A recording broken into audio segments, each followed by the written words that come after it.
Falling window candlestick pattern. आता हे candlestick pattern कसं ओळखायचं की ज्यावेळेस उतरत्या क्रमात ज्यावेळेस मार्केट डाऊन साइडच्या दिशेत असते आणि डाऊन साइडच्या दिशेत असताना जेव्हा दोन लाल कॅन्डल मध्ये जर गॅप होत असेल तर समजायचं की हे फॉलिंग विंडो आहे, हे ऍडव्हान्स कॅन्डलस्टिक पॅटर्न आहे आणि मार्केटमध्ये बेरियस डायरेक्शन दाखवणार आहे. तर हे झाले फॉर्मल कॅन्डल. तर अनफॉर्मल मध्ये न्यूट्रल मध्ये असू शकते किंवा एक न्यूट्रल एक पॉवर, वरच्या दिशेस पॉवर खालच्या दिशेस न्यूट्रल, दोन्हीकडे न्यूट्रल, पण कॅन्डलचा रंग जे आहे तो लाल रंगाचाच असणं गरजेचं आहे.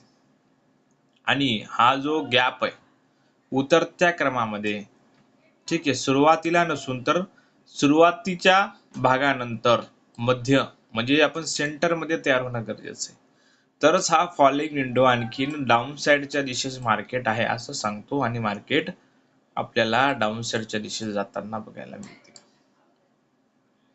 तर बघा अशा प्रकारे निफ्टीचा हा ग्राफ आहे आणि निफ्टीच्या ग्राफ मध्ये हा डाऊन साइडचा उतरता क्रम आहे, ठीक आहे, डाऊन साइड मार्केट आहे आणि डाऊन साइड मार्केट असताना, ठीक आहे, इथं दिसते आपल्याला गॅप, ओके, दोन लाल कॅन्डल मध्ये गॅप आहे आणि अशा सिच्युएशन मार्केटमध्ये काय सांगते की मार्केटमध्ये जर तुम्ही ट्रेड घेतला असेल आणि घेतल्यानंतर तर अशा प्रकारे जर मार्केटमध्ये गॅप होत असेल तर हे गॅप तुम्हाला मार्केट आणखीन डाऊन साइडच्या दिशेत जाणार आहे.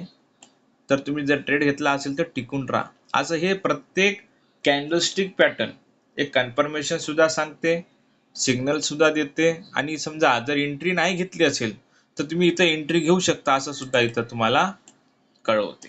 म्हणून मार्केट बघा आणखीन 3 किंवा 5 कॅन्डल प्रत्येक कॅन्डलस्टिक नुसार 3 किंवा 5 कॅन्डल डाऊन साइडच्या दिशेत जाताना आपल्याला बघायला मिळेल.